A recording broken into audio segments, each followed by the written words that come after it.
Okay, so this is Dr. Alvaro Huerta, Associate Professor, Cal Poly Pomona, Urban and Regional Planning, Ethnic and Women's Studies. I'm also a longtime activist, machista, starting in '85 at UCLA, and thereafter community organizer for many, many years, been like 35 years now, organizing the jardineros against the power plant. So I'm here with doing an oral history interview, very informal, more like a conversation with the legendary Carlos Montes, and both of us from Bow Heights, so we have that in common. The other thing we have in common, we're both good looking, so I think that helps. And we're not overweight like some of Yeah, our camaradas, right? yeah, Yeah, we're in good shape, so we have a lot going. We have a lot in yeah, common. yeah, So yeah. for me today is I want to have a conversation with him, talk a little bit about himself, a little bit as an activist, his role in the Chicano Moratorium, and then related issues in terms of anti-war activism and then Mm, time activism against police abuse and okay. brutality towards La Raza. There's so much attention against African Americans being killed, which is something that we should support without question or without any hesitation. And at the same time, we should also highlight that our people are being killed too by the cops. So um, Mhm. today is Monday, Yeah, July 20th at 2 o'clock. So first, I want to say, gracias, Carlos, sure. for Está this bien, está bien. short I'm happy to be interview. here And with you. Absolutely. let me ask you a question in terms of, can you just give a little background on yourself in terms of, where you grew up and how, how you got involved in activism? I mean, you mean as an adult or as a child? More like as Como, a child or youth, like during okay, your. well, mira, I grew up in Ciudad Juárez, Mhm. Chihuahua, la frontera con El Paso. But then around, I think I was 5 or 6 years old, my family moved to L.A. My dad was assembly line worker in a factory. He was a carpenter's local union. He was a shop steward. We lived in Florencia, down on 76th and Compton. Right. So I went to Miramonte. I went to Edison. So I kind of became a Chicano. I mean, I got immersed in the black rock and roll culture. The families from the South were moving in, Louisiana, the blacks, and we were coming from Mexico. Right. But then, we moved to Ball Heights. I got my Ball Heights experience, Hollenbeck Middle School, and Roosevelt. Then we moved to East L.A. And then growing up in East LA and going to schools, I faced the racist comments from teachers, getting harassed by the sheriffs, just kind of going through school, not really, I could tell that we were like a group of students that were just pushing us through, and that there was Right. a group of students they took care of. They always had books and glasses and pencils and stuff. And I Did, did, almost did, dropped out. I almost dropped out of Garfield, and it was did you just, go to Roosevelt or Garfield? I went to Roosevelt for 1 year. So Oh, remember, okay, see, I went to Hollenbeck Middle School and right. graduated from Hollenbeck. Right. And then I started Roosevelt summer school, and then I started Roosevelt, and I started went out for cross country. But then my family moved to East LA. Mm. So I like to say people, I have both sides. I'm a hybrid. I can Yeah. bridge. I've always been building bridges, whether it was Juarez, El Paso, Yeah. or South LA, Ball Heights, East LA. My ex-wife, born and raised Ball Heights. We all met at ELAC. And also the rivalry between Garfield and Roosevelt. So that's a big rivalry right there. No, yeah, yeah. So I could bridge both. I went to Rodo for a year and I worked in the cafeteria, if I can get a free lunch. And then I went to Garfield. So. That's worse than the Crips and the Bloods and Garfield and Yeah, Roosevelt. no, it is. It is. And whenever we go to the Garfield game, uh, I have all my Ball Heights friends, okay, I'll sit with you, support yeah. Roosevelt, Right. pobrecitos, Right. ya ven 10 años que no ganan, Yeah. And once in a while, when Garfield does what do you call it, touchdown. I go, hey, and then oh shit, but turned around, looks at Yeah. me. Yeah. There you go. I'm in the Roosevelt side. Better shut up before they kick my ass. Yeah, they're gonna jump you. Yeah, so that whole thing of being tracked into the military in Right. school or to the industrial arts, not college. And Right. after Garfield, I went to work in the factory with my dad for the Mm, summer. Downtown Mission Furniture, assembling tables. right. It was hot, dusty, and I told my best friend Richard, "Hey, you know what, man? Let's go to East L.A. College. Man. This is too fucking hard, right?" Yeah, yeah. So that's how we decided to go to ELAC. And that kind of overall started changing. I don't know how long we got here. I don't want to go into a long story, but then, I got involved with MASA, with the Chicano veterans there. They had a group called Mexican American Student Association. Right, right. And I went to a meeting and I go, "What's all this about? What are you guys doing?" And they were more like tutoring, scholarships. And I told them, I got into an argument with them, because and I told you guys we should do like the blacks, we should be pro. And then they looked at me, "Well, you go do that." And I go, Mm, "Oh, all right, okay, you're right, I'll do."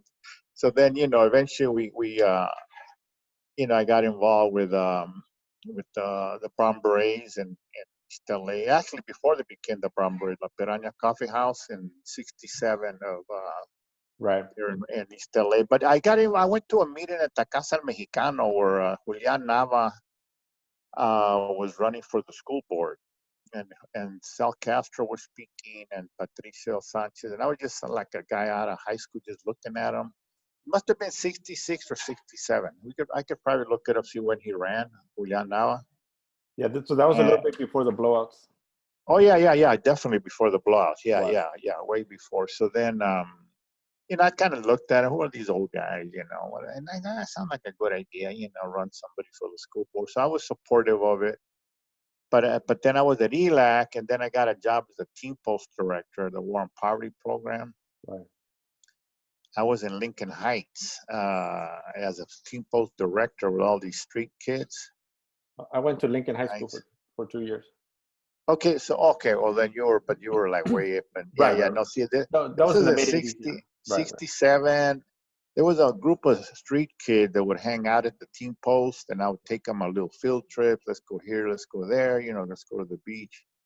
One time I took them to ELAC because they were going to have a folklorico de Mexico. And I go, "Oh, perfect, they're going to love it." We walk in there, it's turned out to be traditional ballet. And I go, "Oh, man, I was so fucking embarrassed." And they started making fun and have everything. And Yeah, because they're right there. They're from Lincoln Heights and Clover. That's the gangs that. yeah, the young guys that were there, they were more like middle school dropouts or 10th, 11th grade dropouts. They were just little street kids that Yeah.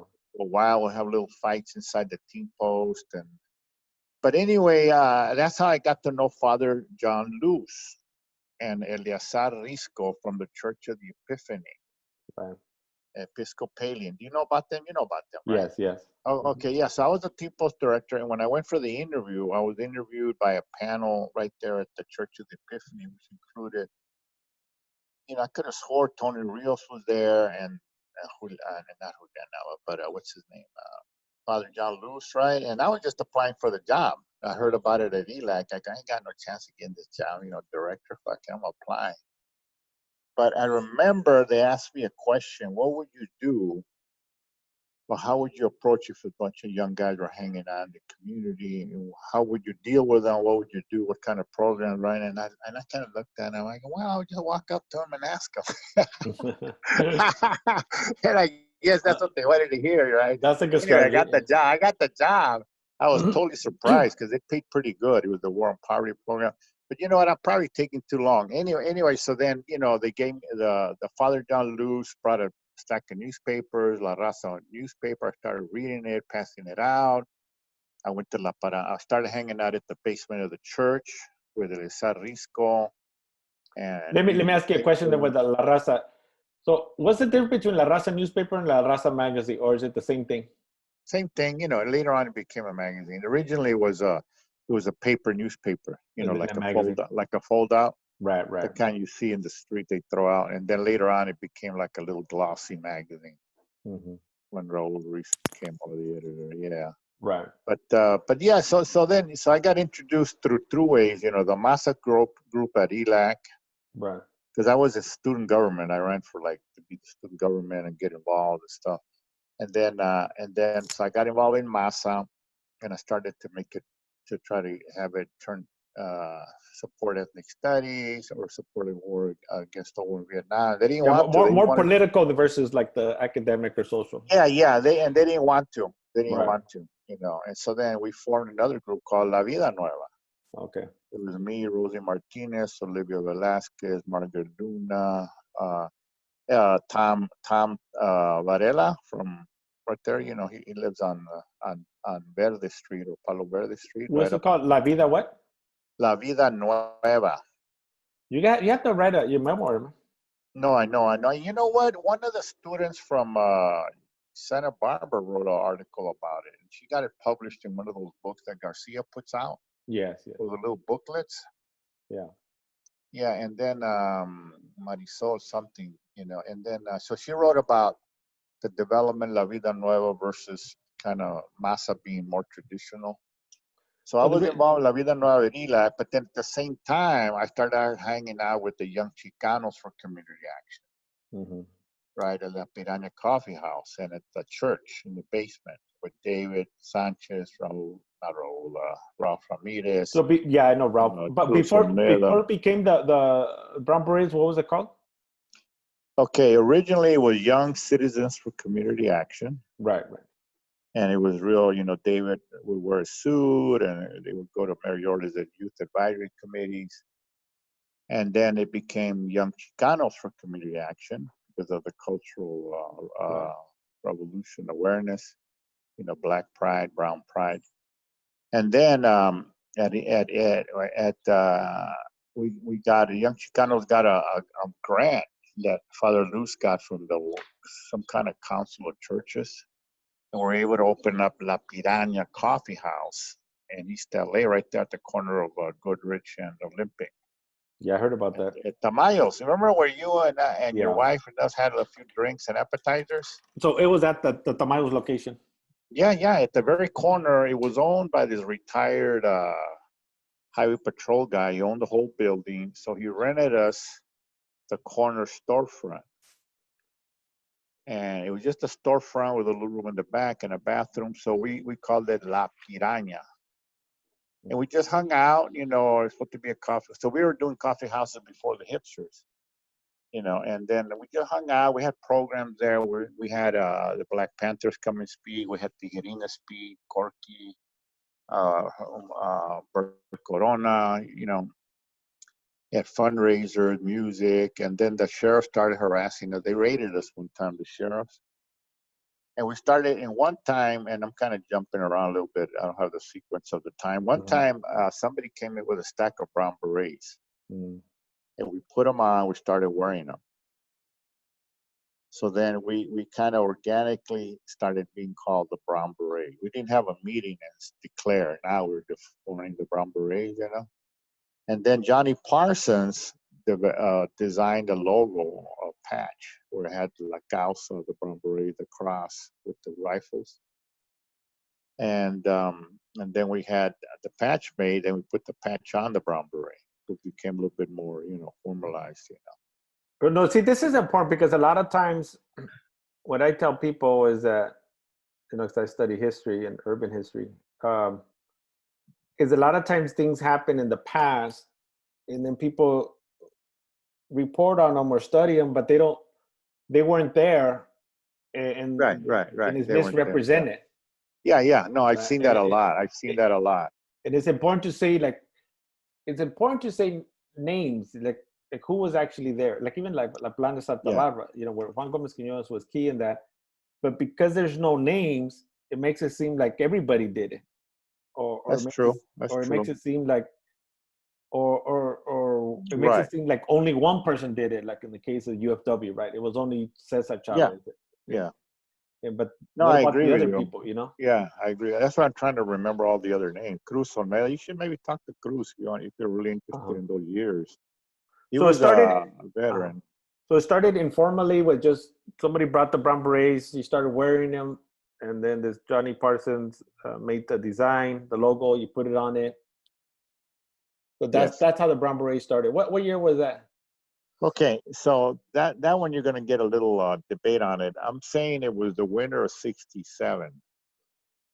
you know, because we started hanging out at the Parana Coffee House in '67, and then you know, there's some beginning issues, some of the first issues of La Raza. It has an article when we got raided by the sheriff. So if we were to look at the year, so it was the winter of '67. I think that Cruz Almeida might say '68, but no, we were already, you know, protesting and doing the walkouts in '68, you know.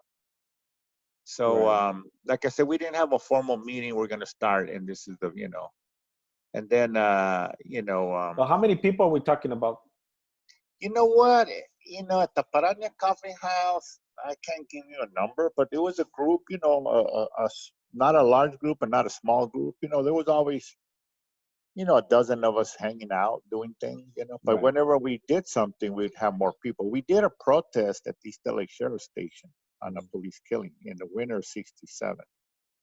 And we had a good group in the daytime. We had a good group out there. We were picketing out in the front. The cops came out, started harassing us, you know, try to provoke us. But Mm-hmm. but let me ask you a question. Let's stop here for a second because it looks like we're going to be on here for a couple of hours, man. You No, really no, no, want no. to We go won't. We back to? won't. We won't. I You just want to want go to know. really? No, what I want to do. No, we won't. Is Because how I got started? Is that what the question was? no, just initially, like I don't want to like start asking about the moratorium because I'm writing something for LA Talk on the moratorium, and also I've been wanting Okay. to hear the story anyway, like in terms of like oral history, which is something I'm more interested Yeah. in reading books because I can write it myself, you know. And obviously there's Yeah. authorities out there like you know that write about this history, so which is fine, but I like to hear it from the actual people that were there. Oh, Uh, good, good. No, yeah, and you're getting it. You know so that part UCLA has an oral history. They're going to upload it soon, one of these right, days. right. You know Virginia Espino? You No, heard of her? She interviewed me. She was working for the UCLA Oral Archives, but they sounds never so, uploaded. You know, like took months. You yeah, sounds know. familiar. Yeah, they well, especially now with there's a lot of budget cuts. I don't know. Probably take longer. But let me ask you a question. So Okay. that way we can have like a part two or part three. You know, Okay. ya que las cosas se calmen un poco. Um, what's the relationship? And this will be like a transition because I know there's a lot in between, so you don't have to worry about that. So what is the relationship between the Brown Berets and and the Chicano Moratorium? The one on the 29th, because I know there were earlier ones. But the main one, the 20, 30,000 Chicanos and Chicanas The were, relationship, right? Okay. Well, you're yeah, gonna like get well, a what different or what's the role? Like the Brown Berets eventually became an official group. Um, 67, 68, right? right. So eventually, you know, you didn't even got a say structure and all that, you late know. 60s. Let's say late 60s, Brown Berets get established. So what role did the Brown Berets play Okay. in the Okay, I'll Chicano be Moratorium? perfectly frank with you. By the August of '69, excuse me, August 1970, I had gone underground. I was living in Mexico. So, Mhm. so you know what I tell you, you know, No, just so tell me the above ground stuff because I don't want to get you in trouble. no, no, no, I have no problem. I'm about no. In other words, I wasn't there. Is what I'm trying Yeah, to yeah. tell you. Okay, Okay, I okay, was not there. I was not there. okay. I was there in '69 December in the first moratorium that we helped organize the Brown Berets.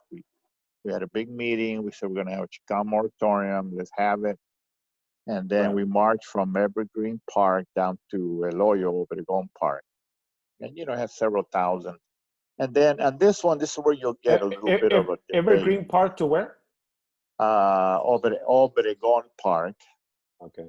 And Obregón Park is down there on and the old El Hoyo, Right, right, right. one of the Maravilla gangs that they tore the neighborhood down. They built a park. Obregón. Obregón is a name of a Chicano Marine.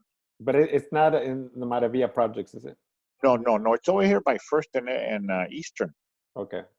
And the other Oyo, though, you know, how many Oyos are in the neighborhood? I don't know if it was Oyo Mara or Oyo, let's see, Oyo It sounds Mariana. familiar. You know, I grew up in this, you know, Big Hazard.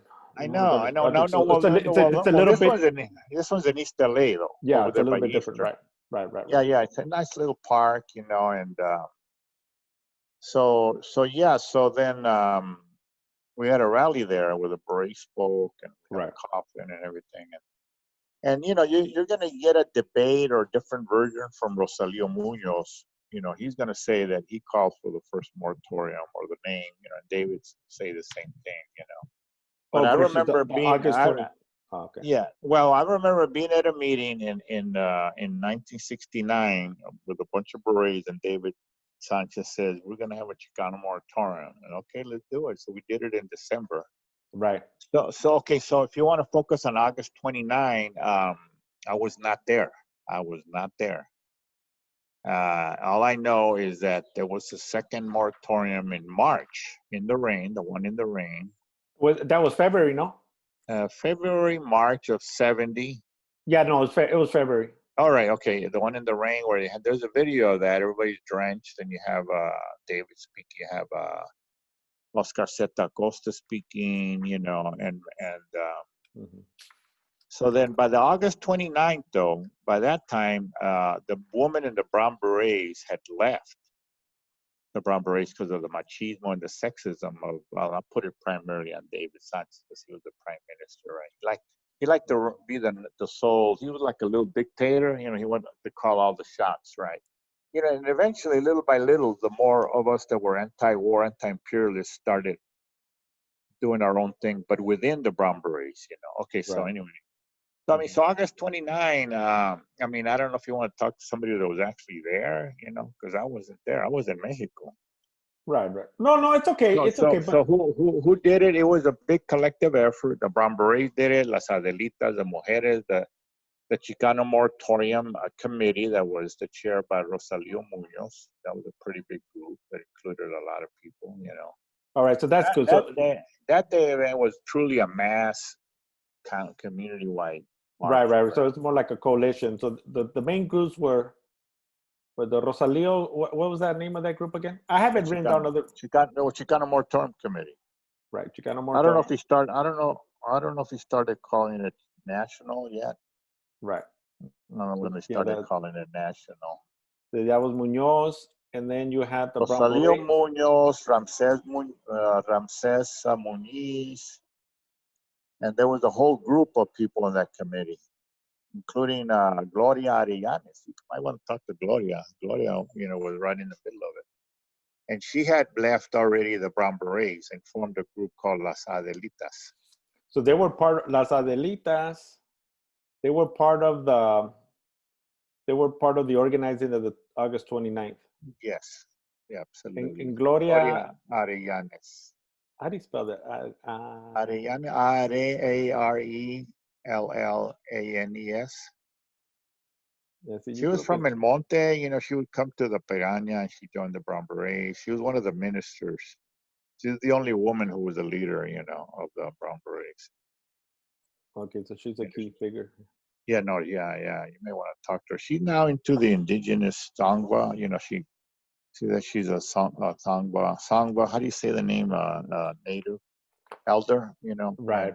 Yeah, the elders. Then we have, so there's three main groups: the Chicano Moratorium Committee, the Brown Berets, and Las Adelitas. Okay, that's good.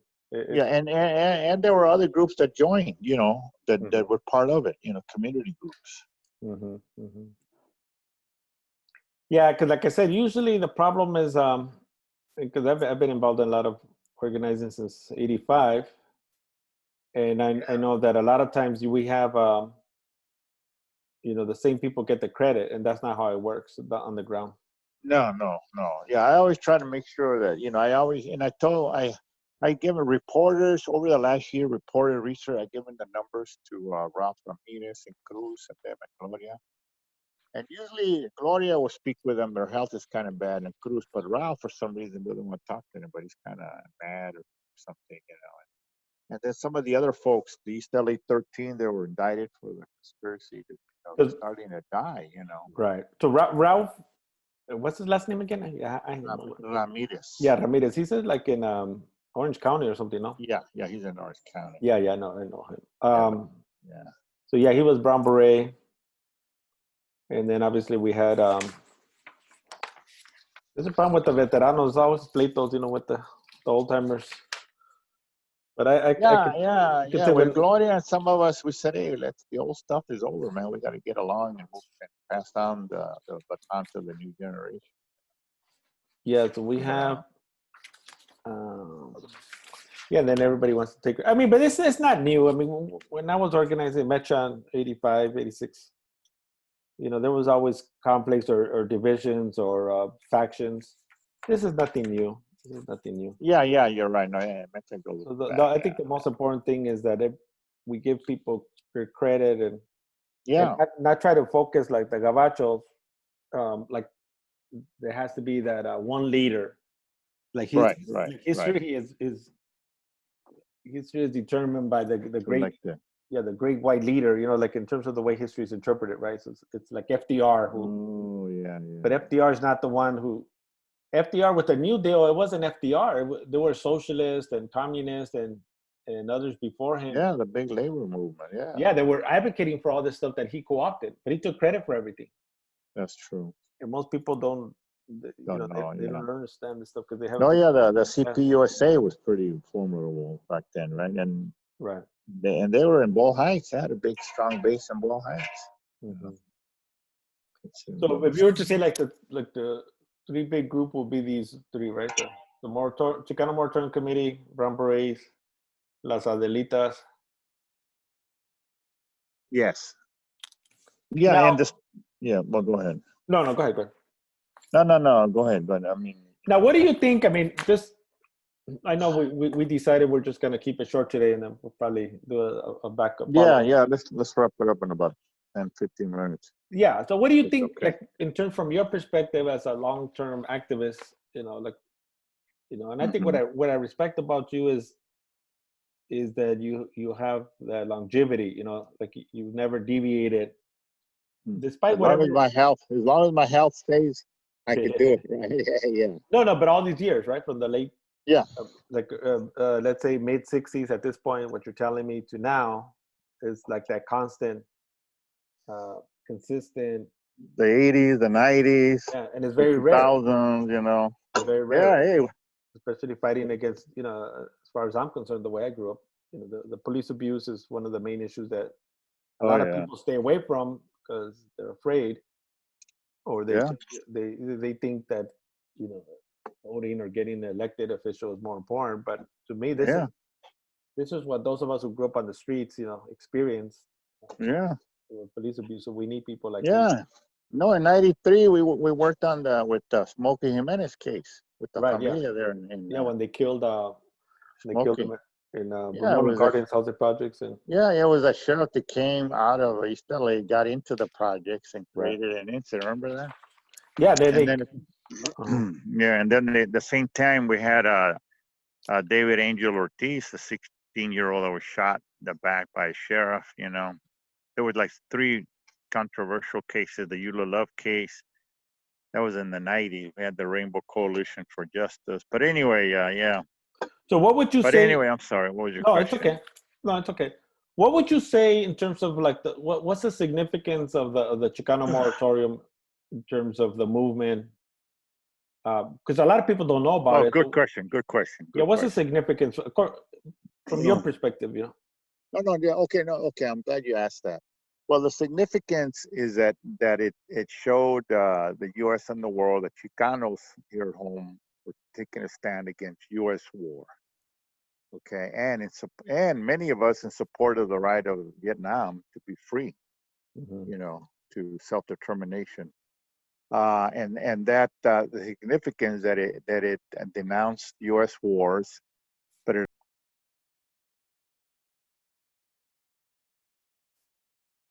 Hello.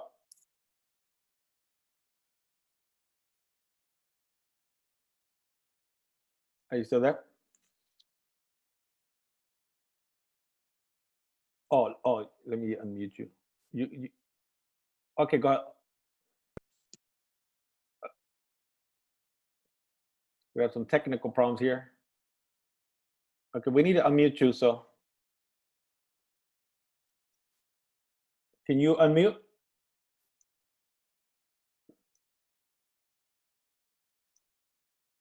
Carlos, are you still there? This is a problem when you don't have corporate sponsorship. You have technical difficulties. This is why Gil Scott Heron said the revolution will not be televised. It will not be brought to you by Coca-Cola. Carlos, ¿todavía estás ahí? Maybe if I say it in Spanish. Okay, I think we're just gonna wait a little bit longer, and if it doesn't work, then we're gonna have to hang up and do a part 2 later. Carlos, ¿todavía estás ahí? I know this recording is more audio, and you see my photo there. It's a good-looking guy. Oh, there he is. There he is. We lost you for a while. I was just talking about how good-looking I was, but Yeah. No, you know what happens? Since we're on Zoom, the phone allows other calls to ring and text message. So my phone's been like buzzing and buzzing. And yeah, somebody just ignore those people. They're less significant. Yeah, but the phone rings. Usually when I'm on the phone, Yeah, somebody yeah. calls, it goes straight to voicemail. So going back to the question, so you're saying that it showed the U.S. that Chicanos were against U.S. Against The U.S. war in Vietnam, and then fighting for the freedom for the Vietnamese. Right, and demanding equality for Chicanos here at home. So it was the fight against the war, but also demanding, and eventually calling for self-determination, but demanding an end to racism and all the other issues of police killings and education, etc. The high casualty rate of Chicano, and it what it did, it radicalized a whole generation of Chicanos to come out against the war in Vietnam. Right. And what came out of that period, you had a whole generation of activists that joined the labor movement and labor organizing, that joined the whole struggle for education, became teachers and professors. Another whole group that became politicians, right? That ran for different offices. And then a whole nother major trend that became radicalized and became Marxist and revolutionaries like Raza and the August 29 movement, and became informed revolutionary groups that became part of the New Left in the U.S. There's a whole movement of the New Left that came out of the 60s. So Chicanos, I think the August 29 moratorium contributed to that whole movement. Right. So, so then all these different, I don't know what you call them, movements or trends, they went, their way. Oh, and there was the other part, though, we faced is repression. Right. The Chicano movement faced counterintelligence program of the FBI, where, the moratorium committee was infiltrated by Frank Martinez to cause disruption and arrest. So who was the infiltrator? Frank Martinez. Is he still alive? You could Google him. He ended up turning against the authorities, and he went to a press conference and denounced them, saying he had been used. And also the Brown Berets, we had two So who did he infiltrate? The Chicano Moratorium Committee. Okay. The one in 1970. Right. And who else were you saying? We had infiltrators of LAPD and sheriff inside the Brown Berets. Right. Now, had those been named? Yeah. Oh yeah. They came out. We discovered them later. Yeah, that's what I tell. That's what I tell people. That even now, or even when we have Zoom meetings, or like when they had that Occupied America, the people are stupid in thinking that there's no infiltrators. When they did that Occupied, to use an academic term, stupid. When they did that Occupied America, Occupy Wall Street thing, I wasn't in agreement with that. It's very idealistic the way they went about it. When they did one in L.A. downtown, City Hall, there were like 50 in one of them, like towards the end, like 50 undercover. And on that same day, the police said, "Yeah, we had 50 undercover." I know they had a lot. Oh, yeah. And excuse me, I'm sneezing. And part of it is that there is undercover. Yeah, it's not just them sitting there, but they're also part of the leadership, and they're the ones that say, hey, let's go burn this building, or hey, let's do Yeah, this. provocateurs. That's That's what you see happened in that a the lot. Brown Berets. They had a LAPD provocateur that started the fires at the Biltmore Hotel in 1969 Hmm. and got about 10 of us arrested for conspiracy to commit arson. And then eventually it was 6 people called the Biltmore 6 case. But they arrested professors, students, Brown Berets. We all were found not guilty eventually. Right. But but overall, it was repression against the Crusade for Justice got raided and attacked. Tijerina's organization was attacked. He was arrested, sent to a federal prison. Right. The Brown Berets were attacked. It was part of the FBI counterintelligence program, J. Edgar Hoover.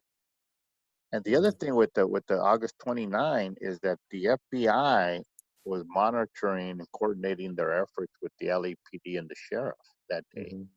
We're leading up to the Oh, to the August 29 moratorium. moratorium. Yeah. And it was who was the president then? It was Nixon by then, wasn't it? Nixon, Yeah. yeah, Nixon, Hoover. They were concerned that about the anti-war movement, that Chicanos were going to be part of the major anti-war movement, and they, in my opinion, they planned to attack and disrupt and destroy it and arrest people.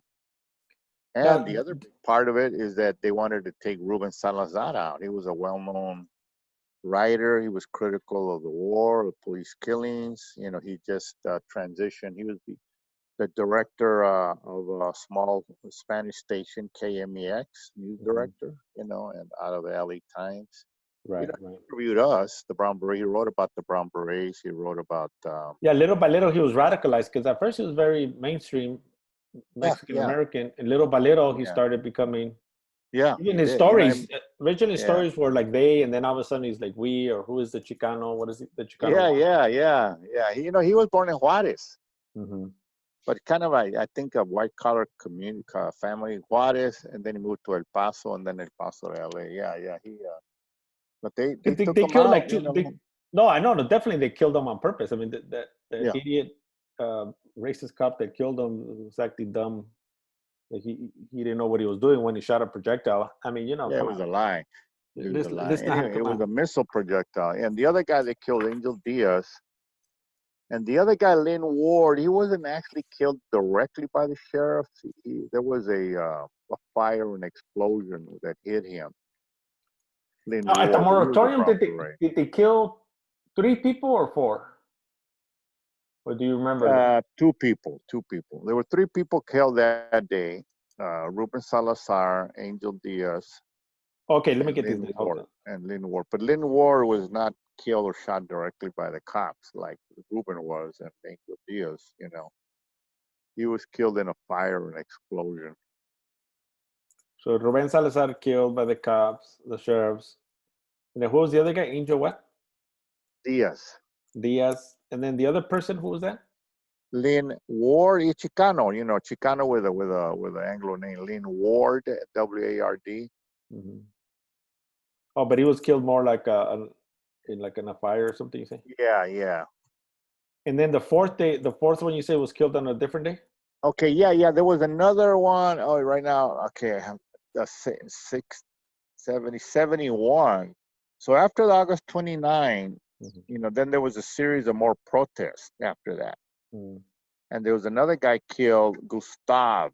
I can't remember his first name. The one where Raul Reese is laying a flag in front Mm. on him. Okay. You see that photo? Yeah, that's a famous photo. Yeah. Yeah, famous photo. Yeah. Because I know that apparently there was one guy from Santa Monica that was killed, and I don't know if it was related to that, but like he was beaten by the cops, and then when he went home, he died at home in the West Side. Oh, I don't know about that one. But it wasn't. Yeah. It it wasn't on that moment. But when you if you get beaten and you go home, Well. it's all No. related. I forgot to say that. There were hundreds of people arrested and then hundreds of people brutally beaten Right. and tear gas. The whole neighborhood was tear gas. Because I've talked to people personally about it and I've seen the videos. People that were there and they. I'm trying to think. maybe you should, okay, talk to Gloria Arianes, right? And then, are you gonna talk to Rosalio? You Yeah. remember he's starting to go, he's kind of sometimes, but he, you know, he's got got a lot to say. And then, Okay, right now, what I'm gonna do, I'm officially thank you, and I'll stop the recording. And okay, then okay. we can talk about Está the bien. more logistics. Yeah, no, So gracias, Carlos. I really appreciate okay, it. bro. Ándale, pues. But no, but Maybe stay on the phone. Stay on the phone. I'm just gonna stop the recording part.